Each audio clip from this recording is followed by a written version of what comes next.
Halo semuanya, perkenalkan saya Fatihah Syifarisyada dengan NIM 250701502034. Pada video kali ini, saya akan membahas tentang konsep diri pada remaja yang merupakan salah satu aspek penting dalam perkembangan individu. Konsep diri berkembang dengan bagaimana seseorang memahami, menilai, dan memandang dirinya dalam kehidupan sehari-hari. Dalam video ini, saya akan mengeksplorasi bagaimana konsep diri terbentuk melalui wawancara dengan beberapa responden dari latar belakang yang berbeda, yaitu siswa SMP yang akan memasuki SMA, mahasiswa semester awal, hingga mahasiswa semester akhir. Melalui perbedaan tahap perkembangan ini, kita dapat melihat bagaimana konsep diri berubah dan berkembang seiring waktu. Semoga video ini dapat memberikan pemahaman yang lebih mendalam mengenai pentingnya mengenal diri sendiri serta bagaimana faktor lingkungan dan pengalaman mempengaruhi pembentukan konsep diri. Selamat menyaksikan. Perkenalkan, nama saya Fadil Indonesia. Umur Saya saat ini 16 tahun. kesibukan Anda Kesibukan saya saat ini sedang fokus sekolah. kelas berapa? Kelas 9. Udah mau masuk SMA ya? Iya. Oh ya. Terima kasih sebelumnya sudah bersedia untuk diwawancarai. Di sini saya sedang melakukan wawancara untuk tugas mata kuliah Psikologi Perkembangan Remaja dengan topik konsep diri pada remaja. Wawancara ini bertujuan untuk mengetahui bagaimana remaja memandang dan memahami dirinya sendiri. Sebelum kita mulai, apakah kamu bersedia untuk menjawab beberapa pertanyaan dari saya? Ya, saya bersedia.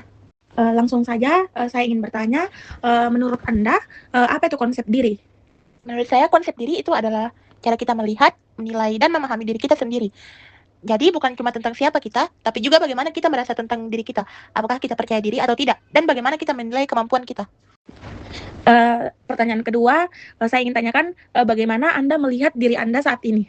Saat ini saya melihat diri saya sebagai seseorang yang masih dalam proses berkembang. Saya sudah mulai lebih mengenal diri sendiri, tapi kadang masih ragu atau bingung dengan kemampuan saya. Jadi bisa dibilang masih mencari jati diri. Pertanyaan ketiga saya itu, menurut Anda, apa kelebihan dan kekurangan yang Anda miliki saat ini? Menurut saya, kelebihan saya mungkin saya cukup disiplin dan kalau sudah punya tujuan, saya berusaha mencapainya. Saya juga termasuk orang yang mau belajar dari kesalahan. Sedangkan kekurangan saya sering overthinking, mudah membandingkan diri dengan orang lain, dan kadang kurang percaya diri dalam situasi tertentu. Kalau boleh tahu, kamu itu overthinking kenapa?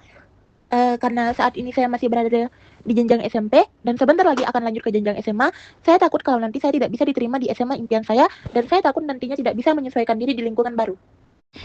Pertanyaan keempat saya, siapa yang paling berpengaruh dalam pembentukan cara Anda melihat diri sendiri? Yang paling berpengaruh adalah orang tua dan teman dekat.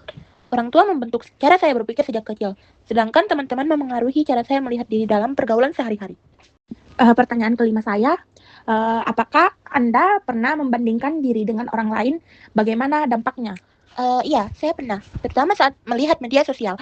Dampaknya kadang membuat saya merasa kurang atau tidak cukup baik. Tapi di sisi lain, hal itu juga bisa jadi motivasi untuk memperbaiki diri dan menjadi lebih baik. Pertanyaan keenam saya itu, apakah Anda pernah berubah supaya ingin diterima orang lain atau teman Anda? Pernah, seperti cara saya mengikuti kebiasaan teman saya supaya saya tidak merasa berbeda. Tapi sekarang saya mulai belajar untuk tetap jadi diri sendiri tanpa harus terlalu mengikuti orang lain. Pertanyaan ketujuh, apakah pandangan kamu tentang diri sendiri berubah dari dulu sampai sekarang? Dan kenapa? Iya, berubah. Dulu saya lebih pemalu dan tidak percaya diri, tapi sekarang sudah lebih berani untuk mencoba hal baru. Mungkin perubahan ini karena pengalaman, lingkungan, dan juga karena saya belajar dari kesalahan. Pertanyaan terakhir saya, Anda ingin menjadi pribadi seperti apa di masa depan kelak? Saya ingin menjadi pribadi yang lebih percaya diri, mandiri, dan bisa mengontrol diri dengan baik. Selain itu, saya juga ingin menjadi orang yang bisa membanggakan kedua orang tua dan bermanfaat bagi orang lain. Berdasarkan hasil wawancara yang saya wawancarai, yaitu siswa SMP yang akan memasuki SMA masih berada dalam tahap pencarian jati diri yang ditandai dengan adanya keraguan, kurang percaya diri, serta overthinking terkait diterima atau tidak diterima di sekolah impiannya. Hal ini sesuai dengan teori Erik Erikson pada tahap identity dan role confession, di mana remaja sedang mencari identitas diri dan sering mengalami kebingungan. Jika dikaitkan dengan teori James Mercia, responden berada pada tahap moratorium moratorium, yaitu kondisi ketika individu sedang mengeksplorasi diri tetapi belum memiliki komitmen yang jelas sehingga perasaan ragu yang dialami merupakan bagian normal dari perkembangan identitas remaja. Baik, sebelum saya mulai, apakah Anda boleh memperkenalkan diri dulu? Baik, perkenalkan nama saya Muatuna 2, berasal dari Prodi Administrasi Pendidikan semester 2. Umur? Umur saya itu 18 tahun. Langsung saja ke pertanyaannya, menurut Anda, apa itu konsep diri? Menurut saya, konsep diri itu cara melihat kita menilai diri kita sendiri, seperti bagaimana kita memahami kemampuan, kepribadian, dan nilai diri kita dalam kehidupan sehari-hari.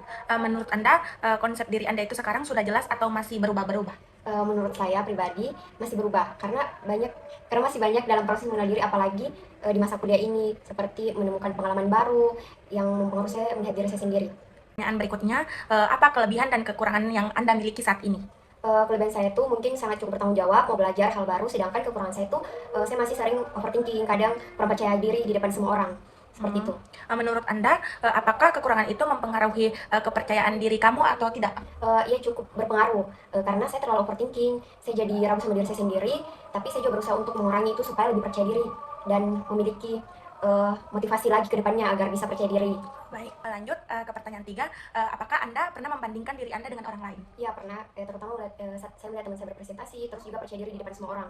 Perbandingan itu lebih membuat Anda semakin termotivasi atau justru membuat Anda menjadi minder? Awalnya saya merasa minder, tapi lama-lama saya mencoba menjadikan motivasi untuk diri saya sendiri, bagaimana kedepannya saya bisa berkembang seperti mereka. Baik, terima kasih. Ya. Berdasarkan hasil wawancara saya, yaitu mahasiswa semester awal masih berada pada tahap pencarian jati diri yang ditandai dengan keraguan, overthinking, dan pengaruh lingkungan. Hal ini sesuai dengan teori Erik Erikson pada tahap identity dan role confession, serta identitas terbentuk melalui interaksi sosial. Menurut James Mercia, responden berada pada tahap moratorium, yaitu masih mengeksplorasi diri namun belum memiliki komitmen yang jelas. Kenalkan, nama saya Amelia Sumarni, saya sekarang berumur 21 tahun. Baik, langsung saja ke pertanyaannya. Apa yang paling membentuk diri Anda selama kuliah? Pengalaman saya selama kuliah, baik di akademik maupun di pergaulan, itu sangat mempengaruhi cara saya melihat diri saya sendiri. Kalau dibandingkan, mana yang lebih berpengaruh? Pengalaman akademik atau sosial? Saya pengalaman sosialnya lebih berpengaruh, karena dari interaksi dengan orang lain, saya banyak belajar tentang diri saya. Terus, apakah Anda pernah membandingkan diri dengan teman yang sudah lebih dulu lulus atau sukses? Iya, kadang saya sering membandingkan diri saya dengan teman saya, apalagi ketika teman saya sudah bekerja atau teman saya lebih cepat lulus dibanding saya. Dampaknya itu lebih membuat Anda termotivasi atau justru tertekan? Awalnya saya tertekan, tapi lama-kelamaan saya mencoba untuk memotivasi diri saya untuk lebih fokus kepada tujuan saya sendiri. Apa perubahan terbesar dalam diri Anda sejak awal kuliah? Saya menjadi lebih mandiri dan lebih cepat belajar dari saya sendiri. Apa yang paling berperan dalam perubahan tersebut? Yang paling berperan dalam perubahan saya selama kuliah, yaitu terutama dalam menghadapi masalah yang harus diselesaikan sendiri. Apakah Anda sudah siap menghadapi dunia setelah lulus?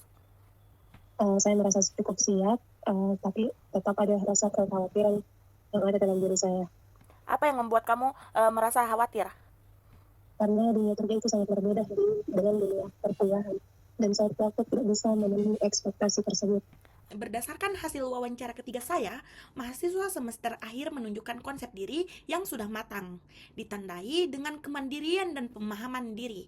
Hal ini sesuai dengan teori Erik Erikson bahwa identitas berkembang melalui pengalaman sosial. Sedangkan menurut James Mercia, responden berada pada tahap identity development, yaitu sudah memiliki komitmen terhadap dirinya sendiri.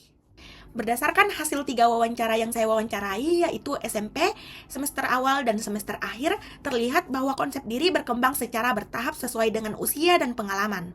Pada tahap SMP, individu ini masih mengalami keraguan dan overthinking sebagai bentuk pencarian jati diri. Pada mahasiswa semester awal, individu ini mulai mengenal diri, namun masih pada tahap eksplorasi. Sedangkan pada mahasiswa semester akhir, konsep diri ini sudah lebih matang dan stabil. Hal ini sesuai dengan teori Erik Erikson pada tahap identity versus role confession, serta teori James Mercia yang menunjukkan perkembangan dari tahap moratorium menuju identity development. Selain itu, saya juga mendapatkan jurnal bahwa identitas juga terbentuk melalui interaksi sosial dan pengalaman. Dari hasil wawancara ini, saya menyadari bahwa pembentukan konsep diri merupakan proses yang tidak instan, melainkan berkembang seiring waktu dan pengalaman. Perasaan ragu, kurang percaya diri, dan overthinking yang dialami pada tahap awal merupakan hal yang wajar dalam memproses perkembangan individu. Hal ini sesuai dengan teori Erik Erikson dan James Mercia yang menjelaskan bahwa individu harus melalui tahap eksplorasi sebelum mencapai identitas yang matang. Selain itu, sesuai dengan jurnal yang saya dapatkan, bahwa interaksi sosial dan pengalaman memiliki peran penting dalam membentuk konsep diri. Oleh karena itu, penting bagi setiap individu untuk menerima proses tersebut, terus belajar dari pengalaman, dan mengembangkan diri agar mencapai konsep diri yang matang dan positif.